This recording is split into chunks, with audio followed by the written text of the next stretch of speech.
Have you ever stood at the edge of everything you've ever known, watching it crumble like dry earth under a relentless sun? Have you ever wondered if you could rebuild from nothing but grit and hope? Clara Thornton knew that question too well. On the windswept outskirts of Sagebrush Hollow, New Mexico, she stood in the shadow of her scorched barn, one bad season away from losing the ranch her late husband, Amos, had carved out of the desert. She was too proud to beg, too rooted to leave. The morning sun burned low over the mesquite-dotted horizon, casting golden light across the Thornton ranch. Clara, a widow of 2 years, stood at her kitchen window, her hands tracing the worn edges of Amos's old leather hat, still hanging by the door. For 30 years they'd worked this land together. 30 years of dawn coffee, dusk prayers, and dreams of turning their modest cattle ranch into something enduring. Amos had been the visionary, always talking of expanding the herd, building a proper corral, maybe even starting a small trading post. Clara had been the steady hand, managing the books, repairing what broke, and saving for lean times.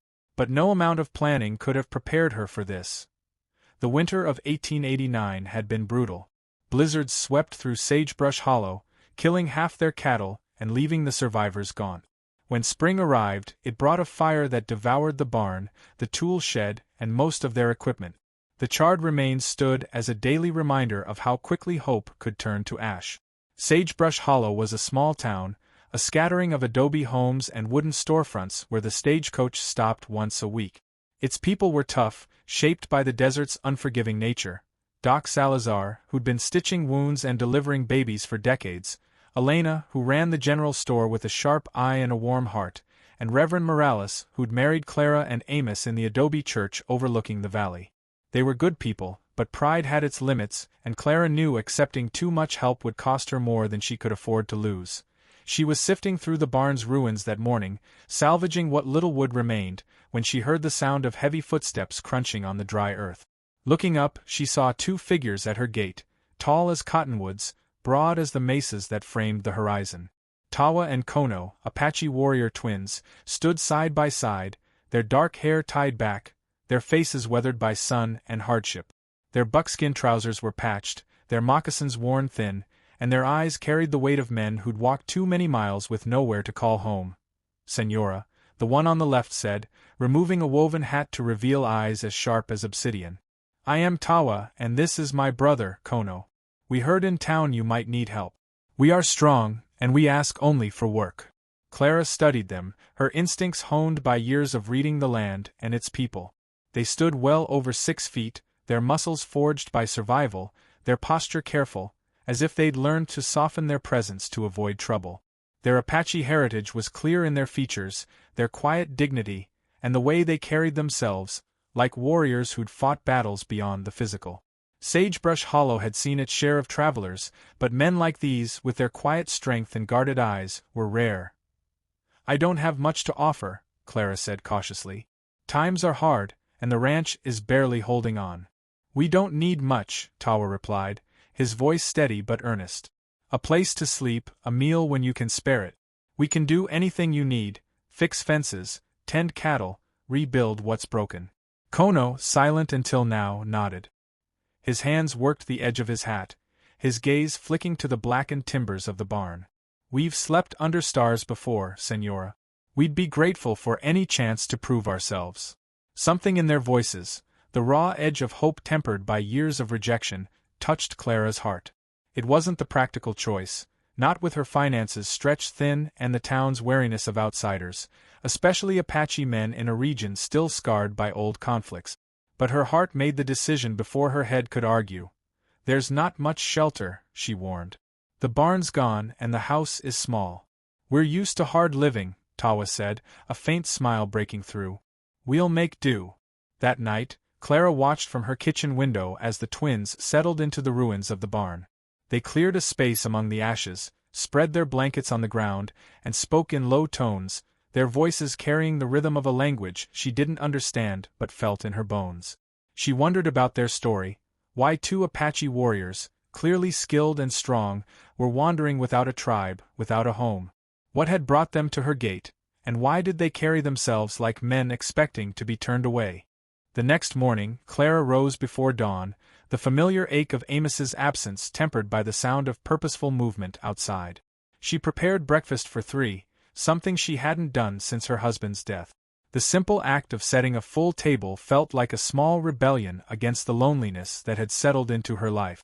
Tawa and Kono appeared at her door, their faces scrubbed clean from the well, their expressions cautious but grateful. They ate with quiet manners, thanking her twice, clearing the dishes, and asking what work needed doing.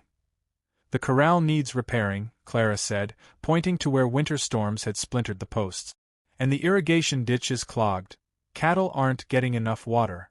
By noon, Clara realized she'd welcomed more than workers to her table. Tawa handled the corral posts with the strength of a man who could wrestle a steer single-handedly, driving stakes into the hard earth with precision. Kono tackled the irrigation ditch, his hands moving with a deftness that spoke of a deep understanding of water and land, clearing debris and redirecting the flow with a care that surprised her. When he found a nest of quail eggs near the ditch, he spent extra time rerouting the water to protect it, his movements gentle despite his towering frame. Doc Salazar stopped by that afternoon, his weathered face curious as he watched Tawa reset a corral post with ease. "Strong fellows," he observed, leaning against the fence. "They're Apache, aren't they?" "They're good workers," Clara replied, a defensive edge in her voice she hadn't expected. "That's what matters." "I'm sure they are," Doc said, his tone careful. "Just be cautious, Clara. Strangers, especially men like them, can stir up talk in a town like this." As the days passed, Clara learned more about Tawa and Kono than their strength. Tawa sang soft Apache chants while he worked, melodies that blended with the desert wind. Kono had a gift with animals. The skittish horses, wary since the fire, calmed under his touch, nickering as he approached. They both offered thanks before meals, asked permission to use her tools, and never took more than their share. Most importantly, Clara saw their hunger for a place to belong, a need that mirrored her own longing for purpose after Amos's death. Sagebrush Hollow's reaction to the twins was mixed. Elena at the general store asked pointed questions about their past and how long they'd stay. Reverend Morales nodded approvingly when Clara mentioned their help, but watched them closely during their first Sunday service. The town's children, however, took to them quickly. Little Rosa Morales, the Reverend's niece, approached Kono after church, her eyes wide. "Are you warriors from the stories Abuelo tells?" she asked. Kono knelt to her level, his deep voice gentle. "We're just men, little one. But we've seen some stories." By the end of their first week, Clara knew she wanted them to stay, not just for their work, but for the way her house felt alive again. The sound of Tawa's chants, Kono's quiet laughter, the rhythm of shared meals, it awakened something she'd thought buried with Amos. Not love, but the sense of being needed, of being part of something greater than herself. That evening, as they shared a meal of beans and tortillas, Clara realized Amos would have admired them. He'd always had a soft spot for those who fought against the odds, believing a person's worth lay in how they faced hardship. Tawa and Kono had walked a hard road to her door, offering their strength when she needed it most. The knock came the next morning, sharp and official, cutting through the clatter of breakfast dishes. Mateo Vargas, the town banker, stood on her porch, his dark suit pristine despite the desert dust. His thin frame and sharp eyes reminded Clara of a hawk, always watching, always calculating. He held a ledger under one arm, his expression one of reluctant duty. "Mrs. Thornton," he said, tipping his hat. "We need to discuss your financial situation." Clara's stomach tightened. She'd known this was coming. Mateo had been circling since Amos's death, his visits growing more frequent as her loan payments faltered. "Come in," she said, stepping aside. He declined her offer of coffee and sat at her table, opening his ledger with the finality of a judge. "The bank can no longer extend your grace period, Mrs. Thornton. Your husband's debt, plus interest, now totals $920. Payment is due in full within 30 days, or we'll begin foreclosure." The number hit like a stone. Clara had known the debt was heavy, but Amos had always handled the finances, assuring her they'd manage. Now, the reality of $920 loomed like a canyon she couldn't cross. Through the window, she saw Tawa and Kono repairing the corral, their movements steady, unaware of the threat to their newfound home. "There are buyers interested in your land," Mateo continued, his tone suggesting a deal already in motion. Good grazing land, water access. A sale could clear the debt and leave you enough to start over elsewhere. The offer hung heavy, laced with the unspoken truth that he'd profit from a quick, low-priced sale. "I'll need time to consider," Clara said, her voice steady despite the fear clawing at her chest. 30 days, Mrs. Thornton, Mateo replied, leaving a foreclosure notice on the table. October 20th. After he left, Clara sat staring at the notice, its legal terms reducing her life with Amos to cold calculations. Tawa and Kono came in for their midday meal, their faces darkening as they read her expression. She handed them the notice without a word. $9.20, Kono said softly, as if speaking it aloud might make it real. In 30 days. I don't have it, Clara admitted. Not even close. The silence was broken only by the creak of the house settling and the distant lowing of cattle. We could work without pay, Tawa offered. Whatever you've been giving us, you could save toward the debt. It wouldn't be enough, Clara said, though their offer warmed her. And you deserve to be paid for your work. We deserve a home more, Kono said, his voice quiet but firm. This is the first place that's felt like one since. He trailed off, his eyes meeting Tawa's in a shared, unspoken memory. Since when? Clara asked gently. Tawa's jaw tightened, but he answered. Since our clan was scattered. 7 years ago, after the army rounded us up. We've been wandering since, looking for a place to belong. The weight of their words settled over Clara.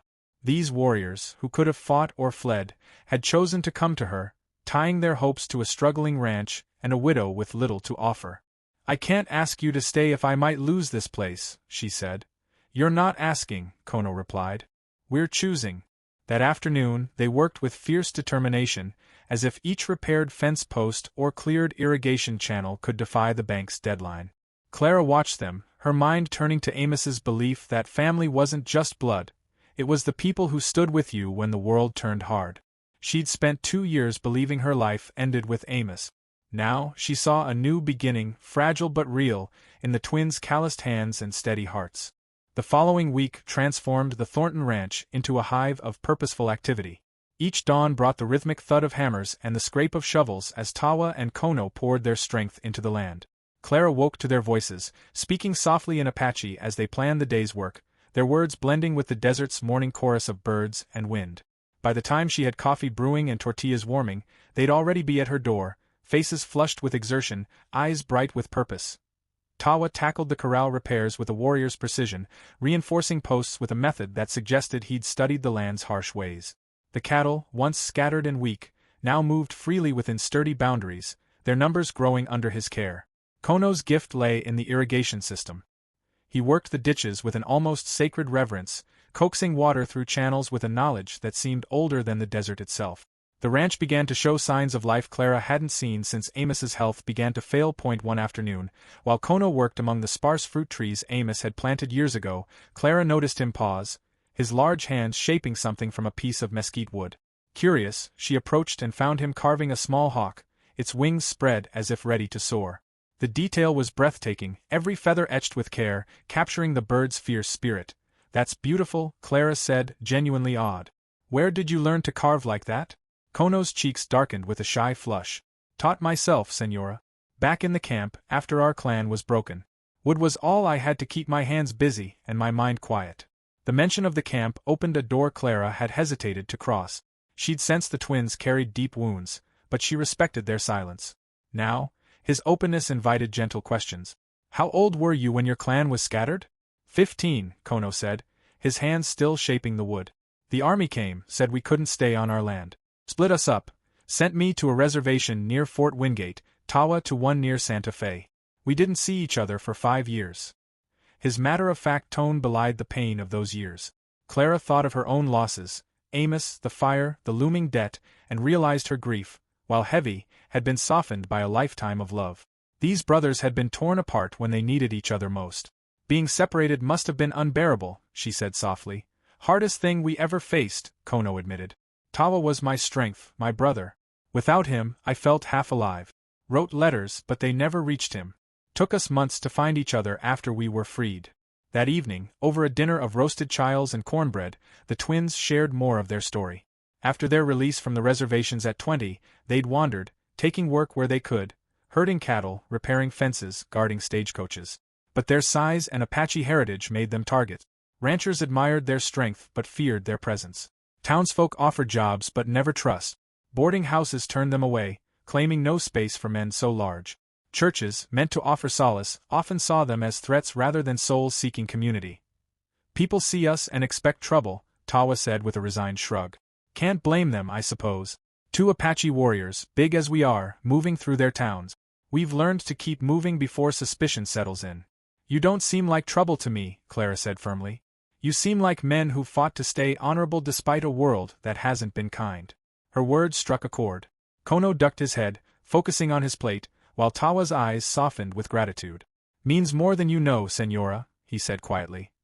Elena from the general store arrived the next day with a basket of supplies and a curiosity she didn't bother to hide. A woman in her 50s, with sharp eyes and a quick tongue, she'd been a friend to Clara since Amos's passing. Now, she studied the ranch's improvements with a merchant's eye, noting the mended corral and the flowing irrigation ditches. "Place looks better than it has in years," she said, watching Kono guide a horse with gentle precision. "Those boys know their work." "They do," Clara agreed, pride creeping into her voice. "They're good men."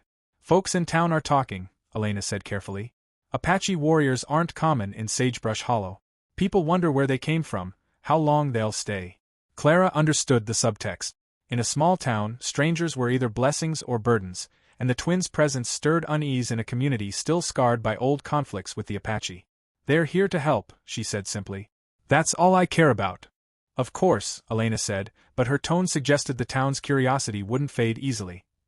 That Sunday, their second in Sagebrush Hollow, Clara sat with Tawa and Kono in the adobe church, feeling the weight of eyes on them.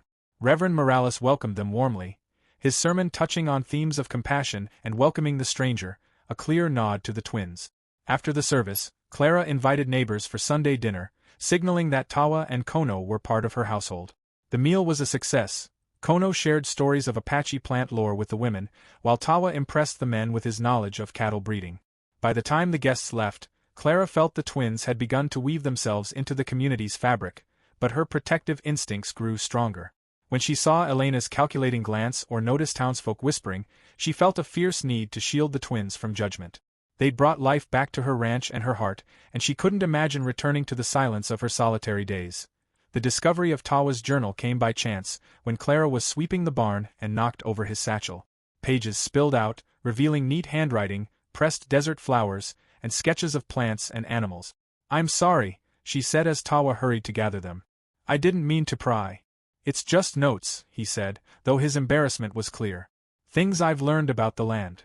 But the pages held more than notes. The sketches showed an artist's eye, the writing an educated mind. "You write like a scholar," Clara said, surprised. "Where did you learn this?" "An old missionary at the reservation," Tawa explained. "He saw I was curious, gave me books, taught me to write properly. Said knowledge was a weapon stronger than any blade. I've kept learning ever since, writing down what works and what doesn't." That night, Tawa shared his journal's contents, detailed observations of soil, water flow, and cattle health that revealed a scientific mind honed by years of practical experience. Clara realized she'd underestimated them, seeing only their strength when they carried wisdom and artistry, too. "Why haven't you started your own ranch?" she asked. "With your skills, you could thrive." Kono answered quietly. "Takes money, land, trust from a community. We've never stayed anywhere long enough to earn that." "Why not?" Clara pressed. Tawa closed his journal carefully. "People get uneasy. Two Apache warriors, big as we are, make folks nervous.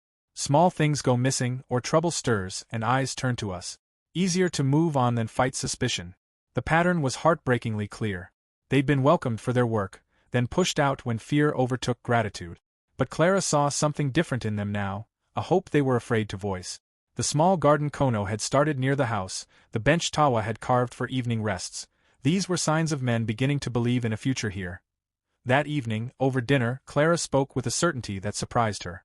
"I want you to stay, not as workers but as partners. Equal shares in whatever we build here." The twins froze, their eyes meeting hers with a mix of hope and caution. "Partners," Kono repeated. "You've done more in a week than I managed in 2 years," Clara said. "Your knowledge, your strength, it's what will save this place. It's only right you share in its future." "But the debt," Tawa said, glancing at the foreclosure notice still on the table. "We'll face it together," Clara replied. "3 heads are better than 1. The hope in their eyes was tempered by years of disappointment, but Clara saw they wanted to believe her. As they retired to the barn, she sat on her porch, looking over the ranch they'd begun to revive.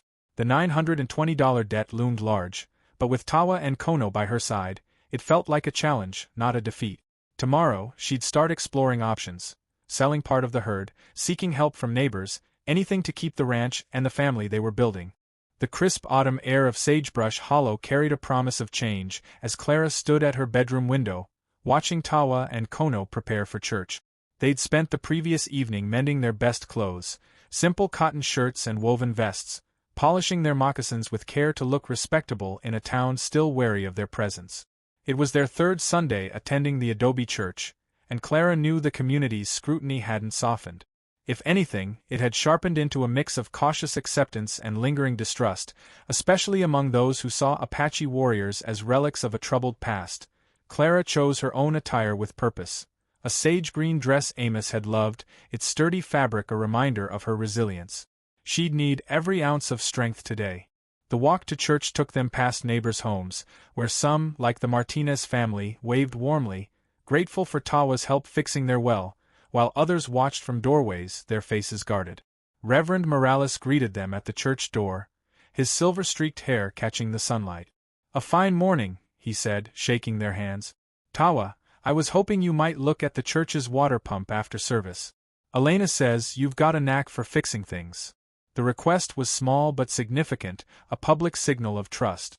Clara caught the subtle nod of approval from Doc Salazar in the pews, but not everyone shared the sentiment.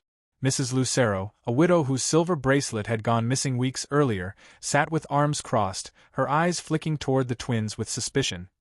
Reverend Morales's sermon drew from the Book of Ruth. "Do not urge me to leave you or to turn back from you. Where you go, I will go, and where you stay, I will stay." His words felt deliberate, a call to embrace those who sought a home among them. "We are quick to judge what's unfamiliar," he said, his voice steady. "But faith asks us to see the heart, not just the face." Clara glanced at the congregation. Some nodded, like the Martinez family, but others, like Mrs. Lucero, shifted uncomfortably. Little Rosa Morales grinned at Kono, who returned a gentle wave, his warrior's frame softened by her trust. The Reverend's words lingered. "I've seen these men work with honor, treat our children with kindness, and worship with sincerity. They are not strangers to fear, but neighbors to welcome." After the service, Clara introduced Tawa and Kono to more townsfolk, noting who offered genuine warmth and who kept their distance. Doc Salazar approached with his usual directness. "Settling in all right, boys? Ranch work's tough on the body, especially for men your size." "Doing well, sir," Tawa replied. "Senora Thornton feeds us better than we've eaten in years." Doc chuckled. "Clara's cooking could tame a mountain lion. I've seen what you've done with her ranch. Fine work." Their conversation was cut short by Mrs. Lucero, who approached with a determined frown. "No offense," she said, addressing the twins, "but people are worried about the thefts in town. My bracelet, Elena's missing bolts of cloth, tools vanishing from sheds. You can understand why folks are uneasy about newcomers." The accusation hung heavy. Clara's cheeks flushed with anger, but Kono spoke before she could. "We understand, Senora," he said, his voice calm but firm. "We've faced such doubts before. All we can do is live honestly and let our actions speak." His measured response disarmed Mrs. Lucero, who'd expected defensiveness. "Well," she said, faltering, "time will tell." "Always does," Tawa added quietly. Doc Salazar shook his head as she walked away. "Some folks see trouble where there's only help. Don't let it weigh on you."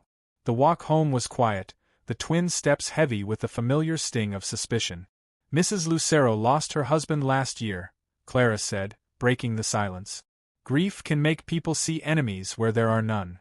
"We know," Kono said softly. "We've seen it too many times." "It still hurts, doesn't it?" Clara asked. "Every time," Tawa admitted. "You never get used to it." That afternoon, Clara knelt by the cedar chest where she kept Amos's treasures. She lifted out his old Bible, its pages marked with dried sage leaves from their wedding day. Amos had lived his faith quietly, showing it in actions rather than words. She could almost hear him now, praising the twins' dignity in the face of Mrs. Lucero's words. At dinner, as Tawa and Kono chopped vegetables with practiced ease, Clara held up the Bible. Amos and I used to read this together every evening.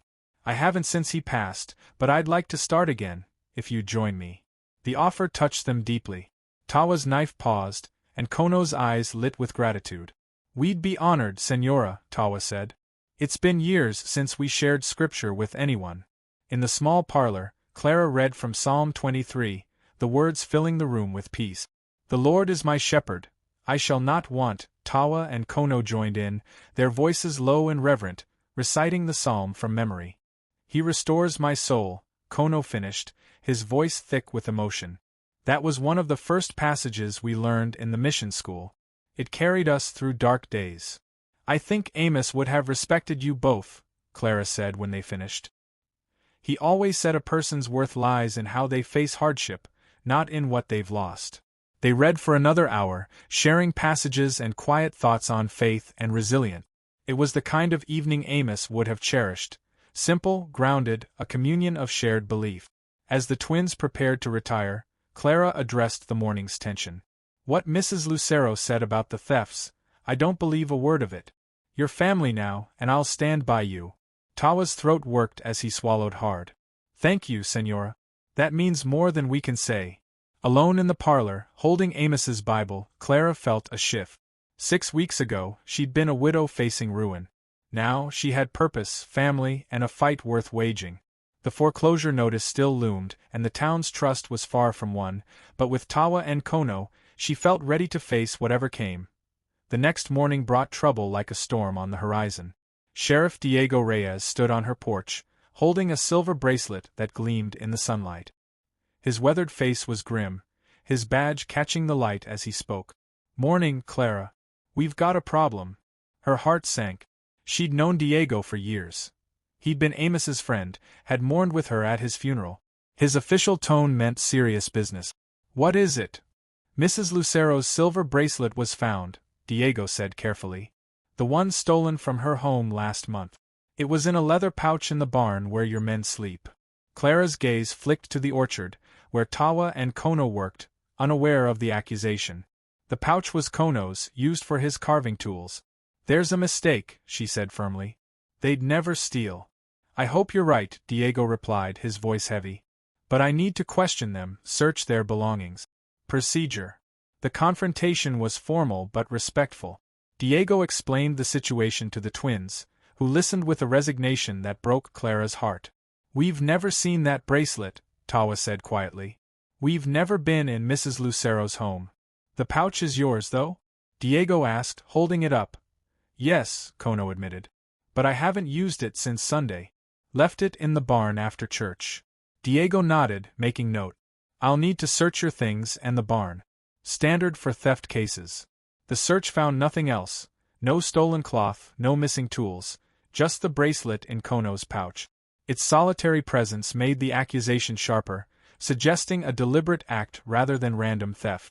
As Diego prepared to leave, Clara saw the twins' expressions, not shock but a weary acceptance of a familiar pattern. This has happened before, she said, the realization hitting her. Yes, Senora, Tawa confirmed. Different towns, same story. Something goes missing, and evidence turns up where we sleep. You think someone planted it? Clara asked. Hard to prove, Kono said, his voice heavy. Who'd believe a town elder would frame 2 Apache drifters? Diego paused at the door, his expression torn. No charges yet, but you two need to stay put while I investigate. Clara, keep an eye on things. After he left, the 3 sat in silence, the weight of the accusation pressing down. Who would do this? Clara asked. Who gains by driving you away? Tawa's eyes met hers. Someone who wants this ranch to fail. Someone who sees us as a threat to their plans. Mateo Vargas, Clara said, the banker's name slipping out as the pieces connected. He's been pushing for a quick sale, said he has buyers ready. The twins exchanged a glance. A banker framing us? Kono said skeptically. That's a big risk for him. But it fits, Clara insisted. The timing, the evidence, it's too perfect. He wants the ranch, and you're in his way. Despite her certainty, she saw doubt in their eyes. They'd been burned too often to trust justice would prevail. As they returned to work, their movements lacked their usual energy, as if they were already preparing to leave. That night, Clara lay awake, her mind racing. The bracelet was evidence, but also a clue. Someone had taken a risk to plant it, and she was determined to find out who, and why. Clara's determination hardened like the desert earth under the midday sun. She wouldn't let Tawa and Kono be driven from Sagebrush Hollow by lies, nor would she let Mateo Vargas steal the ranch she and Amos had built. The silver bracelet, still in Sheriff Diego Reyes's possession as evidence, was a thread she intended to follow. Someone had planted it to frame the twins, and she was certain that someone was connected to the banker's scheme to seize her land. She confronted Mateo in his office the next morning, clutching Amos's old surveyor's compass for courage. The room, lined with ledgers and smelling of ink, was where Amos had signed their original loan papers. Mateo sat behind his polished desk, his hawk-like eyes assessing her as she laid out her suspicions with a calm she'd honed over sleepless nights. "You're accusing me of planting evidence to frame your workers?" Mateo said, his voice laced with calculated indignation. "Mrs. Thornton, I know you're under pressure, but such claims are reckless. I'm saying someone with access to Mrs. Lucero's home and a motive to see my ranch fail had opportunity," Clara replied steadily. "You've been clear about wanting to foreclose, about buyers waiting for my land." Mateo leaned back, his fingers steepled, the morning light catching the sharp lines of his face. "Even if such a theory held water," he said, "how do you prove it? The bracelet was found in your men's possession. Their history of trouble in other towns is no secret." His mention of the twins' past confirmed Clara's suspicions. He'd dug into their history, knowing their size and Apache heritage made them easy target.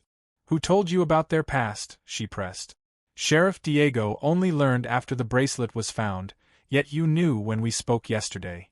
Mateo's eyes flickered, a brief crack in his composure. "I hear things," he said smoothly. "In my position, people talk about newcomers." "Who?" Clara demanded. "Name them." "I don't recall," he said, his hand twitching toward his desk drawer. "I speak to many people." His evasion only fueled her resolve. She saw the tightening of his jaw, the defensive shift in his posture. "You had buyers lined up for my land," she said. "A quick sale at a low price. Driving Tawa and Kono away makes that easier, doesn't it?"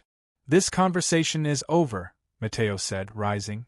"Take your accusations to Sheriff Reyes. Focus on the foreclosure, Mrs. Thornton. You have 25 days left." Clara left his office, her mind racing. Mateo's reaction, the twitch of his hand, the falter in his voice, betrayed his guilt, but she needed more than suspicion. She needed proof that would hold up under scrutiny. Her next stop was Doc Salazar's office, where she found him bandaging a ranch hand's sprained wrist. Doc, with his weathered hands and 40 years of knowing Sagebrush Hollow's secrets, was her best hope for guidance. "Clara," he said warmly, dismissing the ranch hand. "Heard about the trouble with your men. What's on your mind?" "I think Mateo Vargas framed Tawa and Kono," she said, laying out her theory. The timing of the bracelet's discovery, Mateo's knowledge of the twins' past, his eagerness to foreclose. Doc listened, his eyes narrowing as he asked questions that sharpened her argument. "That's a heavy accusation," he said finally. "Mateo's respected, handles half the town's money. To suggest he'd stoop to this—" "I know it sounds wild," Clara interrupted, "but the bracelet appeared right when we're making progress on the ranch. Mateo wants it to fail, and he's using the twins as scapegoats." Doc nodded slowly. "Could be. Mrs. Lucero's been struggling since her husband died, grieving, short on funds. She might have been easy to manipulate, even without realizing it." "Will you help me?" Clara asked. "I need someone the town trusts to back me up." "What's your plan?" "A town meeting," Clara said, the idea solidifying. "A public forum to lay out the truth, ask hard questions, and force people to see past their fears." Doc's eyebrows rose. "Risky. If you can't prove it, you'll lose more than the ranch, you'll lose the town's respect. And if I do nothing, I lose 2 good men and everything Amos and I built," Clara said, gripping the compass. "Some things are worth the risk." When she returned home, she found Tawa and Kono in the barn, packing their few belongings with the quiet efficiency of men who'd done this too often. Their blankets were folded, their tools neatly bundled, as if they could erase their presence from the ranch. "You're leaving," Clara said, her voice tight with anger and grief. "Best for you," Tawa said, not meeting her eyes. "The longer we stay, the more trouble we bring." "What if I know who's behind this?" Clara said. "What if I can prove you're innocent?" Kono paused, his hands stilling on his carving tools. "Senora, we've heard promises like that before. Suspicion sticks to men like us. It's easier to move on." "Easier for who?" Clara snapped. "For Mateo Vargas, who wants my land. For the townsfolk who'd rather blame strangers than face their own? Or for you, running from a fight you deserve to win?" The accusation hit like a whip. Tawa straightened, his warrior's pride flaring. "We're not running because we're afraid," he said, his voice low and fierce. "We're protecting you."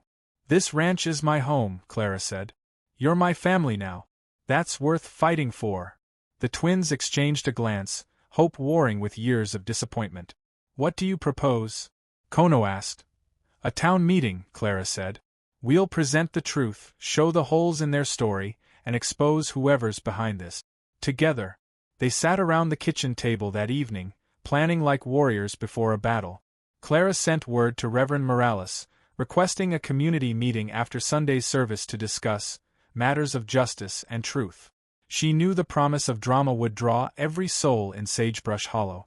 The challenge was keeping the meeting from turning into a mob. "We need to be clear," Clara said, scribbling notes. "Lay out the timeline, point out why the bracelet's discovery doesn't add up, and ask who benefits from your absence." "People won't want to believe a respected man like Vargas could do this," Tawa said. "They'll cling to the easy story, that we're the thieves." "Then we need evidence," Kono added. "Something solid to make them doubt." They reviewed the facts. The bracelet's sudden appearance, Mateo's knowledge of their past, his push for foreclosure.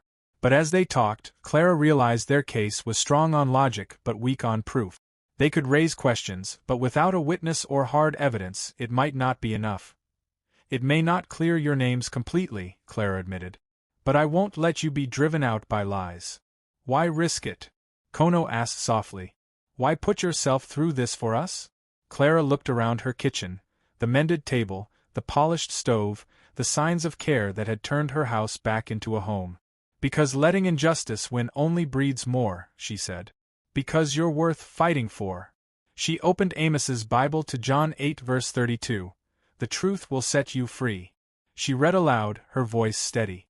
"But you have to speak it, even when it's hard." The twins listened, their faces reflecting the weight of her words. "We'll fight," Tawa said finally. "But we fight together." Kono reached across the table, clasping Tawa's hand, then Clara's. "Whatever comes, we face it as one." As Clara prepared for bed, holding Amos's compass, she felt a mix of fear and resolve. The town meeting would test Sagebrush Hollow's heart, whether it valued truth over fear, justice over convenience. Tomorrow, they'd face the community, risking everything for the family they'd built. Some battles were worth fighting, no matter the odds. Sunday morning broke over Sagebrush Hollow with a restless energy, the sky streaked with clouds that promised rain but held back, mirroring the town's uneasy mood. Clara, Tawa, and Kono walked to the adobe church, their steps unified, as if bracing for a storm. The community meeting would follow the service, and Clara felt the weight of every eye in the pews, some curious, some wary, a few openly hostile. She wore Amos's favorite sage-green dress again, its fabric a quiet armor, while the twins stood tall in their mended vests, their faces calm but their eyes alert, like warriors entering a battlefield. Reverend Morales's sermon was brief, drawn from Matthew 7 verses 1 to 2. "Do not judge, or you too will be judged. For in the same way you judge others, you will be judged." His gaze swept the congregation, lingering on Mrs. Lucero, whose silver bracelet had sparked the accusations against Tawa and Kono. "Truth is a light," he concluded, "but we must be brave enough to seek it, even when it challenges us." As the service ended, the townsfolk gathered in the churchyard, where benches had been arranged in a semicircle. The air buzzed with whispers, Mrs. Lucero's accusations, Mateo Vargas's foreclosure threats, and the twins' uncertain place in Sagebrush Hollow. Sheriff Diego Reyes stood at the edge, his badge gleaming, his expression unreadable. Clara had asked him to attend, knowing his presence would lend weight to the proceedings. Reverend Morales opened the meeting, his voice steady. "We're here to address the thefts in our town and the accusations against Tawa and Kono, who've worked diligently for Mrs. Thornton. Let's seek truth with open hearts." Clara stepped forward, Amos's compass in her pocket, its cool weight grounding her. She'd rehearsed her words with Tawa and Kono, but now, facing the town, her heart raced. "I've called this meeting because I believe Tawa and Kono are innocent," she began. "The bracelet found in Kono's pouch doesn't add up. They've never been in Mrs. Lucero's home, yet it appeared in their belongings right when my ranch is at risk of foreclosure. Someone wants them gone, and my land sold." Murmurs rippled through the crowd. Elena from the general store frowned thoughtfully, while Mrs. Lucero's lips tightened. Mateo Vargas, seated near the front, adjusted his tie, his face a mask of calm. Clara pressed on, laying out the timeline. The bracelet's discovery days after Mateo's foreclosure notice, his knowledge of the twins' past, his push for a quick sale. "I'm not saying Mr. Vargas planted the bracelet," she said carefully, "but someone with access and motive did. He's made it clear he has buyers ready for my land. Driving Tawa and Kono away weakens my ability to save the ranch." Mateo stood, his voice smooth but edged with irritation. "Mrs. Thornton, I sympathize with your situation, but these accusations are baseless. I manage loans, not conspiracies. The evidence points to your workers, men with a history of trouble, as I've learned from contacts in other towns." Tawa's jaw clenched, but Kono spoke, his deep voice carrying across the churchyard. "We've worked honestly, Señora Lucero. We've never set foot in your home. Whoever took your bracelet knew where we kept our tools and used that against us." Mrs. Lucero shifted uncomfortably. "It was my mother's bracelet," she said, her voice trembling. "All I know is it was stolen, and now it's found with you." Doc Salazar, who'd been quiet until now, stood. "Clara's right to question this. I've seen Tawa and Kono work. They're honorable. The bracelet's appearance is convenient, time to disrupt the ranch's progress. Mateo, you've been vocal about foreclosing. Who are these buyers you've mentioned?" Mateo's eyes narrowed. "That's confidential business, Doctor. My job is to protect the bank's interests, not to answer to rumors." The crowd's murmurs grew louder, some nodding at Doc's question, others siding with Mateo's authority. Sheriff Diego stepped forward, raising a hand for silence. "I've investigated the thefts," he said. "The bracelet was found in Kono's pouch, but no other stolen items, cloth, tools, turned up. That's unusual for a thief. I've also learned Mrs. Lucero's bracelet was pawned briefly in Mesilla before it appeared in the barn." "Mesilla?" Clara said, seizing the detail. "That's a day's ride. Tawa and Kono haven't left the ranch since they arrived." Diego nodded. "I'm looking into who was in Mesilla last month. For now, there's no proof tying the twins to the theft beyond the bracelet's placement." A new voice broke through, little Rosa Morales, pushing forward with a child's boldness. "I saw something," she said, her dark eyes wide. "The night before the sheriff came, I was playing near Mrs. Thornton's barn. A man was there, sneaking around. He wasn't Tawa or Kono, he was shorter, wore a suit." The crowd hushed. Clara's heart leaped. "Rosa, are you sure?" she asked gently. Rosa nodded, pointing at Mateo. "It was him. I didn't tell before, 'cause I was scared." Mateo's face paled, his composure cracking. "A child's imagination," he said quickly. "I've never been to the Thornton Ranch at night." "Then why's Rosa so certain?" Doc Salazar pressed, his voice sharp. "She's got no reason to lie." The crowd turned to Mateo, their murmurs now skeptical. Elena spoke up. "Mateo, you were in Mesilla last month, weren't you? You mentioned a business trip when you bought supplies." Mateo's hands twitched, his eyes darting to the sheriff. "This is absurd. I won't be slandered by a child and a grieving widow." "Enough," Sheriff Diego said, his tone final. "Rosa's testimony changes things. Mateo, I'll need you to come with me for questioning. Clara, Tawa, Kono, stay available." As Diego led Mateo away, the crowd erupted in debate. Some, like the Martinez family, approached Clara with apologies, praising the twins' work. Others, like Mrs. Lucero, remained skeptical but softened, her grief no longer blinding her to reason. Reverend Morales closed the meeting with a call for unity, urging the town to support Clara's efforts to save the ranch. That evening, the three sat in Clara's kitchen, the weight of the day settling over them. "Rosa's a brave girl," Tawa said, a rare smile breaking through. "Didn't expect a child to turn the tide." "She saw the truth," Clara said, pouring coffee. "Sometimes it takes a child's eyes to cut through fear." Kono's hands worked the edge of his carving, a hawk now nearly complete. "You stood for us, Senora. Not many would." "Your family," Clara said simply. "Family fights together." Sheriff Diego arrived the next morning with news. Mateo had confessed under pressure, admitting he'd hired a drifter in Mesilla to steal the bracelet and plant it in the barn, hoping to discredit Tawa and Kono and hasten the foreclosure. The drifter, caught with some of Elena's stolen cloth, had corroborated the story. "Mateo's facing charges," Diego said. "The bank's reviewing your loan, Clara. They're extending the deadline. 60 days, no foreclosure threats for now." Relief flooded Clara, but the fight wasn't over. The $920 debt remained, and 60 days was a tight window. Still, with Tawa and Kono by her side, the ranch felt alive again, cattle thriving, ditches flowing, the barn's frame rising anew. That night, they read from Amos's Bible, Psalm 30. "Weeping may endure for a night, but joy comes in the morning." As Clara closed the Bible, she looked at the twins, their faces lit by the lantern's glow. "We've got 60 days," she said. "Let's make this place everything Amos dreamed it could be." Tawa nodded, his warrior's resolve unshaken. "For him. For us." Kono's hand rested on his carving, a silent vow. "For home."